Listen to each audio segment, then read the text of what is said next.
me présente, je suis Yannick Pagé, je suis spécialiste dans le domaine des ventes et du développement des affaires. Je suis également l'auteur du livre L'ABC de la vente et de la représentation, à paraître chez Béliveau Éditeur. Je suis ici pour vous présenter la deuxième piste de mes 8 pistes de prospection, qui est celle de la clientèle de vos compétiteurs. Ça peut vous surprendre, mais n'oubliez pas que je vous avais dit que de façon innée, on allait tôt ou tard perdre des clients qui pouvaient aller voir ce qui se passait chez la compétition. Puis il faut toujours garder en tête que souvent, un client insatisfait va rester fidèle à son entreprise qui offre ses biens ou ses services parce qu'il ne voudra peut-être pas se donner tout le trouble qu'il faut pour aller voir ailleurs. Un bon moyen de découvrir la clientèle de votre compétition, c'est d'aller voir leur site web, d'aller voir leurs réseaux sociaux. Souvent, aujourd'hui, dans l'ère de l'instantané, dans l'ère du numérique, les gens vont prendre la peine d'exprimer leur mécontentement, leur colère ou leur insatisfaction sur les pages Facebook. Fait que de zioter ou d'observer les pages de réseaux sociaux de vos compétiteurs, c'est un bon moyen de trouver de la clientèle. Aussi, vous pouvez aller voir directement leur site web. Chaque site web professionnel a souvent une section « Ils nous ont fait confiance », ils nous ont fait confiance pour tel truc, ou dans les blogs de nouvelles de l'entreprise, ou encore dans le portfolio. C'est possible pour vous d'aller voir, d'aller observer les différents clients que votre compétiteur a, puis de les solliciter.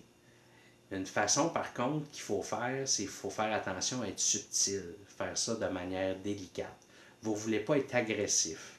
Parce que si vous le faites de façon agressive, il faut que vous vous attendiez à ce que vous aussi, le compétiteur, applique cette même façon de faire à vous. Donc, si vous le faites de façon agressive, de façon sournoise, ça risque de se retourner contre vous. Par ma pratique, ce que j'ai réalisé qui fonctionnait le plus, c'était d'envoyer de l'information justement à des clients que mes compétiteurs avaient, tout simplement pour présenter nos services. Souvent, quelqu'un qui n'est pas satisfait ou quelqu'un dans sa tête qui magasine un autre service n'est peut-être pas nécessairement au courant de ce qui se passe chez le voisin. Donc, si vous envoyez de la publicité de façon générale à votre compétiteur, ses clients à lui, bien, vous pouvez sans doute aller chercher quelques clients.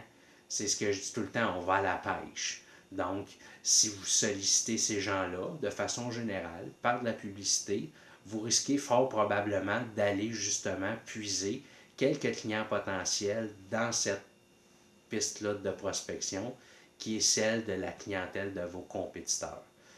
Vous connaissez sans doute très bien votre compétition. C'est là que vous pouvez justement, de façon constructive, si vous les sollicitez de façon générale, à les amener à vous contacter, vous pouvez vous démarquer par la suite par rapport à votre compétiteur. Gardez toujours en tête que ça peut se retourner contre vous.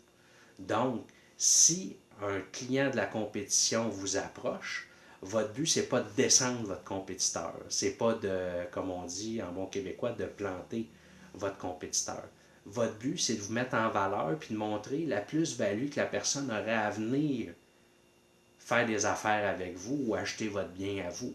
Ce que vous voulez, c'est vous mettre en valeur, dire ce en quoi vous vous démarquez par rapport à la compétition. Remettez pas en cause ou en lumière les points négatifs que vous connaissez de votre compétiteur. Comme on dit, tapez pas sur le clou.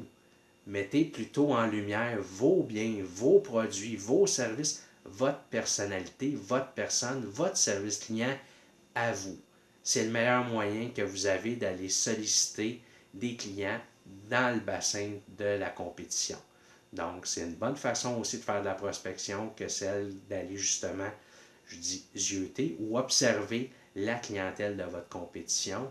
Donc, faites tout simplement une approche positive, informative, que vous voulez donner de l'information à ce client-là.